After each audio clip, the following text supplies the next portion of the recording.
श्री शिवाय नमस्तुभ्यम। हर हर महादेव भक्तों, जैसा कि हम जानते हैं कि हमारे हर कार्य को शुरू करने से पहले हम गणेश जी को निमंत्रण देते हैं कि कोई विघ्न ना आए, इसीलिए हम गणेश जी को निमंत्रण देते हैं। गणेश जी हमारे विघ्नहर्ता हैं। तो आइए आज सुनते हैं गणेश जी को प्रथम निमंत्रण देने वाली कहानी। जय श्री गणेश। एक समय की बात है, विष्णु भगवान जी का विवाह लक्ष्मी जी के साथ निश्चित हो गया। विवाह की तैयारियां होने लगी। सभी देवताओं को निमंत्रण भेजे गए, परंतु गणेश जी को निमंत्रण नहीं दिया गया। कारण जो भी हो, अब भगवान विष्णु जी की बारात जाने का समय आ गया।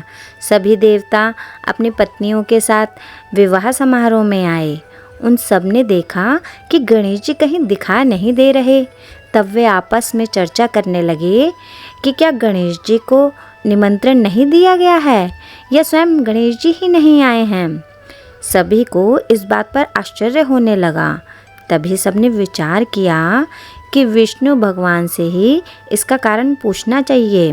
विष्णु भगवान जी से पूछने पर उन्होंने कहा कि हमने गणेश जी के पिता भोलेनाथ महादेव जी को न्योता भेजा है, और यदि गणेश जी अपने पिताजी के साथ आना चाहते हैं तो आ जाएं। अलग से न्योता देने की कोई आवश्यकता भी नहीं थी। दूसरी बात यह है कि उनको 1.25 मन मूंग, 1.25 मन चावल, 1.25 मन घी और 1.25 मन लड्डू का भोजन दिन भर में चाहिए। यदि गणेश जी नहीं आएंगे तो कोई बात नहीं, दूसरे के घर जाकर इतना सारा खाना पीना अच्छा भी नहीं लगता।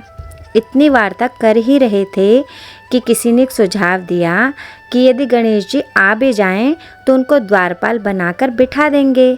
आप घर का ध्यान रखना, आप तो चूहे पे बैठकर धीरे धीरे चलो तो बारात से पीछे रह जाओगे। यह सुझाव सभी को पसंद आ गया, तो विष्णु भगवान जी ने भी अपनी सहमति दे दी। बस होना ही क्या था, इतने में गणेश जी वहां पहुंच गए और उन्हें समझा बुझाकर घर की रखवाली करने के लिए बैठा दिया। बारात चल दी।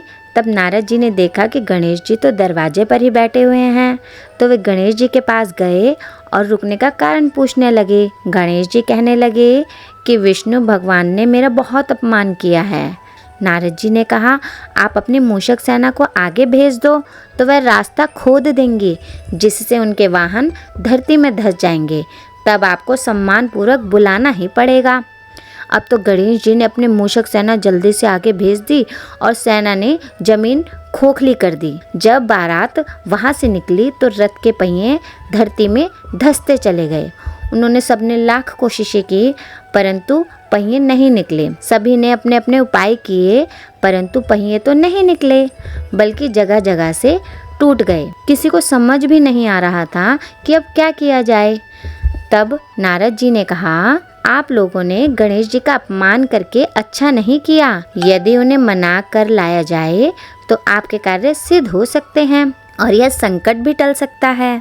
शंकर भगवान जी ने अपने दूत नंदी को भेजा और वे गणेश जी को लेकर आए। गणेश जी को आदर सम्मान के साथ पूजन किया। तब कहीं रथ के पहिए निकले। अब रथ के पहिए निकल गए पर टूट फूट गए, तो उन्हें सुधारे कौन। पास के खेत में आदमी काम कर रहा था, उसे बुलाया गया। वह अपना कार्य करने के पहले ही श्री गणेशाय नमः कहकर गणेश जी की वंदना मन ही मन में करने लगा। देखते ही देखते उसने सभी पहियों को ठीक कर दिया। वह कहने लगा कि हे देवताओं, आपने सर्वप्रथम गणेश जी को नहीं मनाया होगा और ना ही उनका पूजन किया होगा, इसीलिए तो आपके साथ यह संकट आया है। हम तो मूर्ख अज्ञानी हैं, फिर भी पहले गणेश जी को पूजते हैं, उनका ध्यान करते हैं। आप लोग तो देवगण हैं, फिर भी आप गणेश जी को कैसे भूल गए। अब आप लोग भगवान श्री गणेश जी की जय बोलकर जाएं तो आपके सब काम बन जाएंगे और कोई संकट भी नहीं आएगा।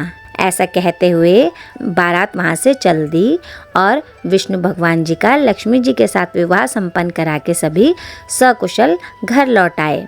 जैसे गणेश जी ने विष्णु जी के काम सिद्ध किए हैं, ऐसे ही हम सब के करना। यही है श्री गणेश जी की प्रथम निमंत्रण की मज़ेदार कहानी। जय श्री गणेश। श्री शिवाय नमस्तुभ्यम। हर हर महादेव भक्तों।